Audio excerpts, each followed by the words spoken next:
Hola a todos, compañeros, docente, el doctor Juan Urueña.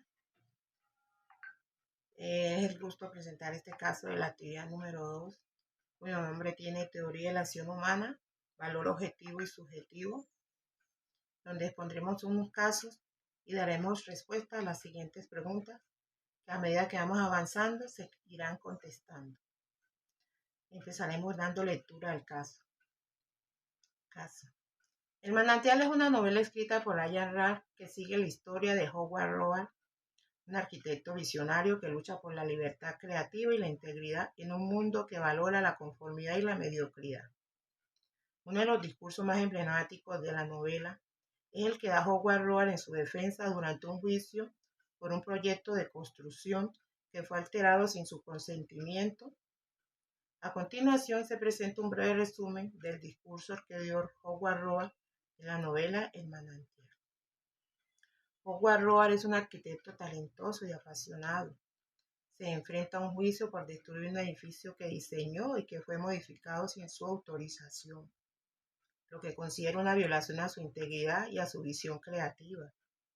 Durante su defensa en el juicio, Roark presenta un discurso emotivo y poderoso en el que expone sus ideas sobre la importancia de la libertad individual, la integridad y la creatividad en el arte y en la vida. Roark comienza su discurso enfatizando la esencia de su filosofía, la importancia de seguir la propia visión y la necesidad de proteger la integridad creativa frente a las expectativas de la sociedad. Para Roark, el arte y la arquitectura son expresiones de la individualidad y la libertad y deben ser realizados sin comprometer la esencia de la obra, ni ceder a las demandas de la mediocridad. Roark critica el conformismo y la superficialidad de una sociedad que valora la tradición y la imitación sobre la originalidad y la autenticidad. Para él, el arte debe ser una manifestación de la sinceridad y la honestidad de su creador y no un producto destinado a complacer a las masas o a satisfacer convenciones prefabricadas. En su discurso, Roark defiende la idea de que cada individuo tiene el derecho y la responsabilidad de expresar su visión única y de ser fiel a sus propios valores, incluso en un mundo hostil que no siempre valora la originalidad y la innovación. Para Roark, la libertad individual y la pasión creativa son fundamentales para alcanzar la grandeza y la realización personal. Roark expone su visión radical y revolucionaria sobre el arte y la arquitectura, desafiando las convenciones establecidas y proclamando la importancia de la honestidad y la autenticidad en la creación artística. Su discurso es una declaración apasionada de su compromiso con la libertad, la integridad y la excelencia y un llamado a defender estos valores frente a la mediocridad y la conformidad. El presente análisis tiene como propósito examinar el caso de Howard Roark, protagonista de la novela El manantial de 1943, de Ayn Rand desde la perspectiva de la ética jurídica y los valores profesionales. La novela plantea una tensión fundamental entre la libertad individual y la responsabilidad colectiva, entre la integridad creativa y las obligaciones contractuales, elementos que resultan esenciales para la formación ética de todo personal o profesional del derecho. Para abordar las preguntas planteadas, se retoman las categorías conceptuales de valor objetivo y valor subjetivo, estudiadas en el curso, así como los aportes de Paul Ricoeur sobre lo justo y el principio de responsabilidad desarrollado por Hans Jonas, quienes ofrecen herramientas filosóficas para analizar dilemas éticos de alta complejidad. Entre las preguntas que se hacen, resalta, ¿cuáles son los antivalores que pueden contradecir el valor de la creatividad? Para responder esta pregunta es necesario partir de una comprensión clara de qué es la creatividad como valor. Desde la ética profesional, la creatividad no es simplemente la capacidad de producir obras originales, sino un valor ético que implica autenticidad, honestidad intelectual y responsabilidad frente a la propia obra. Cuando Roark defiende su visión arquitectónica está defendiendo algo que desde la perspectiva axiológica representa un valor objetivo, la integridad creativa como un principio ético universal, defiende su filosofía, su arte. Ese sentido de los principales antivalores que contradicen la creatividad son los siguientes. Vemos que tenemos el conformismo, que es el antivalor que más directamente se expone a la creatividad. El conformismo implica aceptar sin cuestionamiento las normas tradicionales y expectativas sociales, renunciando a la posibilidad de innovar o transformar la realidad en la novela. La sociedad que Roar representa es de este conformista. Prefiere la familiar a lo predecible a lo genuinamente nuevo. Desde la ética profesional jurídica, el conformismo puede traducirse en asumir acríticamente prácticas corruptas o injustas por el simple hecho de que así se han hecho siempre las cosas y ya, y nos conformamos porque así son. También tenemos el antivalor de la mediocridad. La mediocridad como un antivalor no se refiere simplemente a la falta de talento, sino a la ausencia de aspiración hacia la excelencia. Representa la renuncia a mejorar, a explorar cosas nuevas, supuestas a superar estándares mínimos en el ejercicio del derecho. La mediocridad puede manifestarse en la negligencia profesional, en la conformidad con argumentos jurídicos débiles o en la desatención al cliente. También tenemos el antivalor como la imitación y el plagio.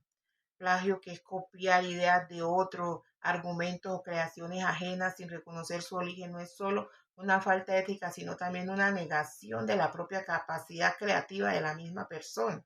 El plagio destruye la autenticidad de cualquier cosa, que es el núcleo de la creatividad. En un mundo jurídico esto equivale a representar como propios argumentos ajenos o a reproducir trabajos de otros sin la debida atribución o permiso o derechos de autor de otros. También tenemos el antivalor de la superficialidad, priorizar la apariencia sobre el contenido o las modas sobre los principios impide la creación genuina. Una obra superficial puede imitar la forma de algo creativo, pero carece de profundidad y significado. En el campo legal, la superficialidad se manifiesta en argumentos sin sustento doctrinal o en soluciones que resuelven la forma, pero ignoran el fondo del problema jurídico, en este caso el de Howard Roark, que defiende su filosofía, defiende su arte, su creatividad. También tenemos el antivalor de la deshonestidad intelectual, que presenta ideas como originales cuando no lo son o distorsionar el trabajo de otros, como ocurre en la modificación del proyecto de Roark, que constituye una forma de deshonestidad que socava la creatividad y la confianza en el trabajo profesional. Señala que lo justo exige honestidad en el reconocimiento de la contribución ajena. También tenemos el antivalor de servilismo, donde se subordina totalmente la propia visión a los deseos del cliente de la mayoría sin ningún criterio ético propio. Equivale a renunciar a responsabilidad profesional si el profesional del derecho debe atender a los intereses de su cliente. Esto no puede implicar anular su propio juicio ético. En conclusión, los antivalores que se exponen a la creatividad tienen un común que niegan la autonomía, la originalidad y la responsabilidad del sujeto creador. Desde la ética jurídica, estos antivalores representan riesgos reales para la integridad profesional del abogado.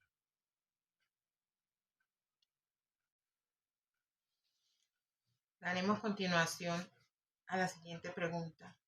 Nos dice, ¿cuál es la relación que existe entre la libertad creativa y plagio?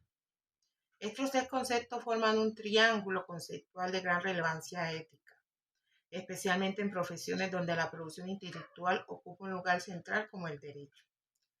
Decimos que la libertad creativa es la condición necesaria para que la creatividad pueda desplegarse sin libertad, entendida como autonomía para pensar, proponer y expresar. La creatividad queda reducida a la repetición de fórmulas ya establecidas. En el manantial Roa encarna esta libertad. Su arquitectura no imita estilos pasados, sino que surge de una visión propia y coherente. Filosóficamente, esta libertad creativa conecta con lo que Immanuel Kant en un tiempo denominó la autonomía de la voluntad, la capacidad de darse a uno mismo la ley moral sin depender de la presión externa. En el ejercicio del derecho, la libertad creativa se manifiesta en la capacidad del innovador y del abogado para construir argumentos nuevos, encontrar soluciones jurídicas no convencionales o interpretar la norma de formas que amplíen el acceso a la justicia, siempre dentro de los límites éticos y legales. El plagio como negación de ambas es la negación simultánea de la libertad y la creatividad. Quien plagia no ejerce su libertad intelectual, sino que apropia legítimamente el trabajo de otro, reconociendo implícitamente que no puede o no quiere crear por sí mismo desde la perspectiva ética. El plagio es una forma de robo intelectual que viola los derechos de autoría y daña la confianza en el sistema académico y profesional. Es importante distinguir entre la influencia legítima y el plagio. La primera es inherente a todo proceso creativo y la segunda lo destruye. El caso de Roald como ilustración, en la novela, los colaboradores que modifican el proyecto de Roald cometen lo que podría llamarse un plagio inverso o una apropiación indebida. No copian su obra para presentarla como propia, sino que la alteran sin autorización, violando su integridad creativa desde el derecho. Esto equivale a una violación de los derechos morales del autor, específicamente el derecho a la integridad de la obra reconocido en múltiples legislaciones de propiedad intelectual. En síntesis, la relación entre los tres conceptos es la siguiente. La libertad es la condición de posibilidad de la creación o de la creatividad y el plagio es su antítesis radical, porque destruye tanto la libertad del creador original como la del imitador, que queda atrapado en la dependencia de lo ajeno. Hola a todos, hablemos de la tercera pregunta. La defensa que hizo Howard Robat de su caso, ¿se enmarca esto dentro de una conducta ética? Bueno, podemos ver que exige un análisis bien matizado de esta pregunta, que hay unas consideraciones de unos aspectos que son éticamente coherentes, como aquellos en que hay unas tensiones en principios éticos, ¿no? Igualmente, pues son válidos. Hablemos de la coherencia entre los valores y actos, ¿sí? La integridad. Roab, él actúa en plena coherencia de sus principios. Él no destruye el edificio por un impulso, porque algo pasó así, no. ¿Por qué? Sino que él tiene una consecuencia lógica. Él desde el principio tenía un proyecto, se había planteado una situación y eso se cambió. Entonces, él es coherente entre lo que él cree con lo que él hace, ¿no? Ese es el fundamento, pues, que se le aplica acá. En cuanto a la parte de los derechos legítimos, las modificaciones de su proyecto sin el consentimiento, más que él desde el principio da un carácter, un principio que debe respetarse como él lo estableció, no se cumple, es una violación real a sus derechos de autoridad, ¿sí? Eh, Esto, pues, él denuncia públicamente en el juicio, pero no solamente defiende su interés personal, sino el principio ético y universal que es reconocido como el respeto a la propiedad intelectual y a la voluntad del creador. Hablemos de la honestidad y la transparencia, ¿cierto? Él no oculta, ¿sí?, que él hizo, lo que él destruye, lo que hace es una justificación de qué pasó, de por qué. Entonces él reconoce que hizo y explica las razones. Y en cuanto a la parte de la transparencia, que es el esencial en la conducta de la parte ética, tanto de la perspectiva deontológica, ¿cierto? De ser, debe ser honesto, como desde la perspectiva consecuencialista, genera confianza y él genera claridad en el proceso judicial. Hablando de la parte de la atención ética de las conductas de ROAC, ¿cierto? La responsabilidad ética implica consideraciones, considerar pues todas las consecuencias de los actos que nosotros hacemos sobre los terceros, incluso, ¿sí?, sobre quienes aún no existen. Eso hay que tenerlo muy claro. Destruir un edificio, independientemente de la motivación, de lo que haya pasado, de lo que se haya causado, pues esto va a generar consecuencias y va a causar cosas no apropiadas sobre otras personas. Entonces, pues los inversionistas, los trabajadores, los futuros usuarios de esto, pues no parecen considerar suficiente esta que hace ROA. ¿Por qué? Pues porque se ven bastante afectados. Por ejemplo, hablemos del principio de no hacer justicia por mano propia, ¿cierto? Es un Estado de derecho. La respuesta legítima ante la injusticia es recurrir a qué? A los mecanismos institucionales. Hay que demandar una violación de derechos del autor. Hay que hacer acciones civiles. Pero uno no puede actuar pensando unilateralmente que puede hacer justicia solo. Entonces, la parte del destruir el edificio. Desde el derecho y la ética jurídica, ¿cierto? Este principio es fundamental, es muy fundamental. Y la justicia privada, aunque motivada por razones legítimas, siempre va a amenazar la convivencia y el orden, siempre. Entonces, ¿qué podemos concluir de esta tercera pregunta? Que éticamente coherente en cuanto a sus aspectos de motivación y valores, ¿cierto? Estamos bien, es ético, él representa lo coherencia con lo que dijo, con lo que cree, pero éticamente en la parte de la problemática, en cuanto al método empleado para defenderlos, pues no, no mucho.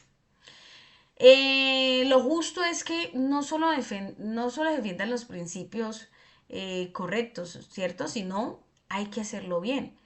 Hay que hacerlo a través de los medios que respeten la dignidad de todo el que esté involucrado. Hola, entonces continuemos con la cuarta pregunta. ¿Cuáles argumentos desvirtuarían la tesis de la libertad creativa como contraparte, cierto? Entonces, como abogado de la contraparte, la estrategia argumentativa combinaría argumentos jurídicos, éticos, filosóficos, para cuestionar la absolutización de la libertad creativa que propone Roback, ¿cierto? Hablemos de algo de los argumentos. Entonces, el principio de legabilidad. Este principio este principio es, pues nosotros estamos en un estado de derecho y nadie puede hacer justicia por la mano propia. Ya lo habíamos hablado anteriormente en la tercera pregunta. La acción de destruir el edificio, ¿cierto? Constituye pues un daño a la propiedad y eso va más allá de una propuesta legítima, de una protesta como tal. Independientemente de la motivación, lo que haya causado el impulso por hacer esto, cualquier situación que haya causado esto, pues no quita el hecho de que es un delito y que pues debe ser claramente sancionado. Los derechos contractuales, pues al aceptar el encargo, Roa suscribió un contrato que implica obligaciones recíprocas. Quien financia o encarga una obra adquiere derechos sobre ella. Incluye, dentro de ciertos límites, el de realizar modificaciones. Si Roback considera que esas modificaciones violaban sus derechos morales, pues el camino ético y legal era demandar, ¿cierto? No destruir. Y lo otro es que, pues, el derecho de los terceros. El edificio no era solo una expresión de una visión creativa, también era, ¿cierto? Un impacto de los inversionistas, de los trabajadores, de la comunidad y los futuros usuarios. Entonces afecta a terceros. La libertad individual, por valiosa que sea, no puede ejercer la ignorancia de los derechos de los terceros. Bueno, y también hablamos del peligro de lo irresponsable, ¿no? De Roac lleva en sus últimas consecuencias todo. Implica que cualquier persona que considere que un creador excepcional puede sentarse o saltarse, ¿cierto? Las normas sociales, pues es incompatible con la vivencia democrática, con el principio de igualdad ante la ley. Un argumento desde el principio de la responsabilidad, ¿cierto? Si vamos retomamos a Hans, podemos hablar sobre, por ejemplo, el peligro que representa que sea irresponsable. Rojas es un genio, tiene una creatividad magnífica, pero no le quita el hecho que es irresponsable y que llevó todo a sus últimas consecuencias, ¿cierto? Eh, eh, pues él se saltó las normas sociales de vida y esto genera incompatibilidad con la parte de convivir en democracia. Sí, él tomó justicia por su mano propia, sin pensar en todas las consecuencias que iba a pasar, luego las admite y las acepta, pero ha cometido de todas maneras un delito. Y pues la responsabilidad exige que consideremos las consecuencias de nuestros actos sobre el presente, ¿sí? Antes de hacerlo, no en el futuro. Cuando ya la cometí, me doy cuenta que lo hice, eso no. Roa pues actuó sin considerar suficientemente todo el impacto de lo que iba a hacer, de sus decisiones, lo que iba a causar en otras personas. Entonces, pues eso no éticamente no se puede tener bien, se reprocha. Eh, bueno, si hablamos en cuanto a la contraparte argumentando esta situación, pues es un buen punto, es un buen valor, pues la libertad creativa, ¿cierto? Aunque es un valor y es algo que se debe respetar, legítimamente respetar, pero no puede convertirse en el pretexto para que ignoremos la ley, el daño, la perjudicación que podemos ocasionar y solo tomar decisiones y ocasionarlas. Buenos días, mi nombre es José Nardo Gómez Díaz, estudiante del segundo semestre de Derecho. Me toca el punto número 5, donde yo asumo el papel de juez. En este caso es importante tomar una decisión equilibrada. Por un lado, Warren tiene razón al defender su integridad creativa, ya que su obra fue modificada sin consentimiento, lo que afecta su derecho como autor. Sin embargo, la acción de destruir el edificio no es justificable, ya que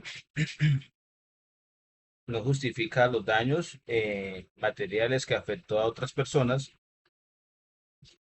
Por ende, por esta razón, eh, la decisión más adecuada sería conocer su derecho moral como creador, pero al mismo tiempo aplicar una sanción por los daños ocasionados. En mi punto de conclusión, este caso nos permite reflexionar sobre la importancia de encontrar el equilibrio entre la libertad creativa y la responsabilidad social. Entiendo que la ética no solo aplica a defender nuestras ideas, sino también considera las consecuencias y las acciones que afecten a otras personas. Entonces, muchas gracias, ese es mi punto. Feliz día, profe, gracias. Bueno, podemos concluir que el análisis de este caso de Howard Rock permite extraer varias lecciones fundamentales para nuestra ética y para la ética jurídica. Bueno, la primera es que los valores y antivalores no existen en el vacío, se manifiestan en decisiones concretas que tienen consecuencias reales sobre las personas y las instituciones. La segunda conclusión que podemos sacar es que la libertad creativa es un valor legítimo y es protegible, pero como todo valor, pues encuentra unos límites en el ordenamiento jurídico y en los derechos de terceros. La tercera es que pues, la ética jurídica exige coherencia entre los principios propios y los medios empleados para defenderlos, ¿cierto? No basta con tener solamente la razón, también importa pues cómo se actúa. La cuarta es que la justicia es genuina, tal como la entiende o se entiende en este caso, ¿cierto? Requiere ponderar equitativamente todos los intereses en juego, sin absolutizar ningún valor particular. Entonces, estos principios igualmente aplican al ejercicio cotidiano del derecho, donde pues un abogado enfrenta permanentemente dilemas entre la defensa de los intereses eh, y lo que moralmente debe ser, cómo se debe actuar en estos casos.